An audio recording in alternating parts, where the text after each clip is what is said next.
Welcome to A Fistful of Lenses, the home of real-world lens reviews. This episode is part of the Hidden Gems series of videos, a series that explores those lesser-known vintage lenses. In this episode, we'll be taking a closer look at the Pentax 135mm f2.5 lens. Have I found a hidden gem? Let's find out together. The lens optical construction is 4 elements in 4 groups. It has 8 aperture blades and a 52mm filter thread. It weighs in at 395 grams and has a maximum aperture of f2.5. The lens was brought to market in 1980. What was the world like in 1980? Well, let's take a trip together down memory lane. Ronald Reagan was Time Magazine Man of the Year. The names Michael and Jessica were top baby names. And Dallas and Dukes of Hazzard were amongst the most popular TV shows. Also in the news, England's most forgetful man knocked himself unconscious by running upstairs. He forgot that he lived in a bungalow. Meanwhile, Pentax decided to bring out a budget series of lenses to add to its extensive catalogue of optics. And that's where this lens comes in.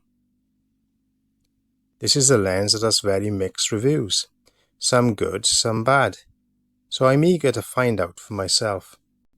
As always, the stills and video will be unedited, straight out of camera, as I don't want to disguise the character, strengths and any weaknesses of this old classic. I'll be using the full-frame Sony A7R Mark III and the APS-C Fuji X-T1. Can you tell which camera took which images? Leave your guess in the comments section. So let's turn off those TVs, put down our books, lace up our boots, and let's get out there and do some real-world photography.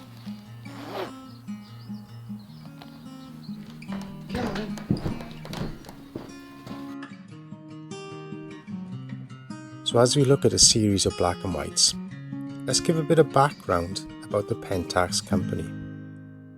It was founded in 1919 as a town workshop specialising in polishing eyeglasses. By 1952, Pentax was well on its way as a renowned camera maker, developing Japan's first single-lens reflex camera, the Asahi Flex.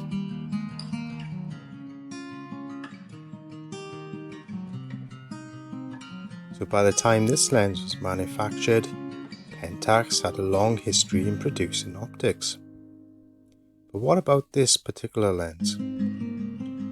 The lens has good sharpness even shot wide open at f2.5. Stopping down increases contrast, and by f8 it's as sharp as you'll ever need.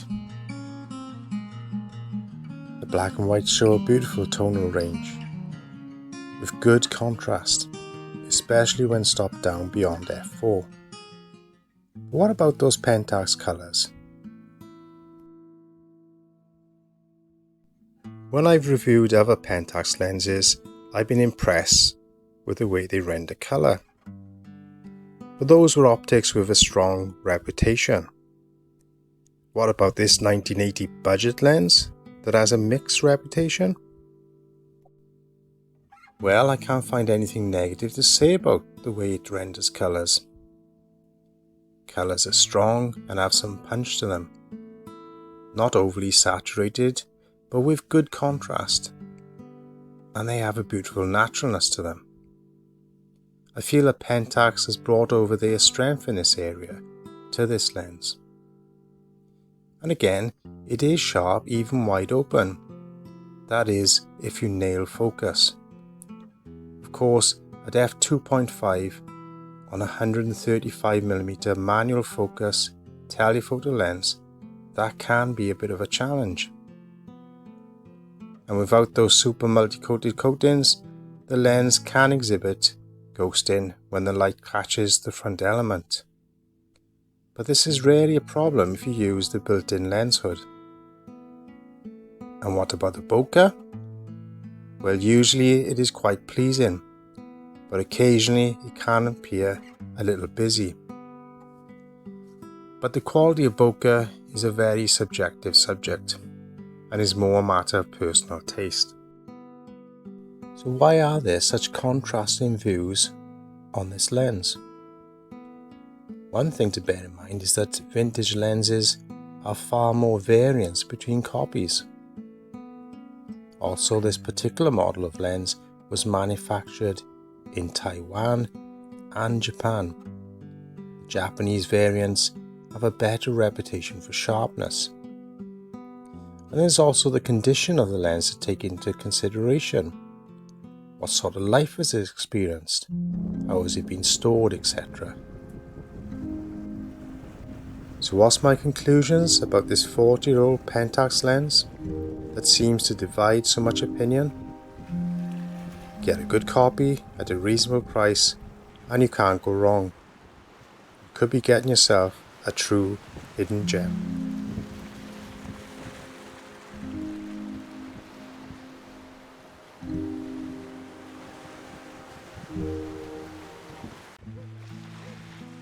If you've enjoyed this video, please like, subscribe and ring that bell.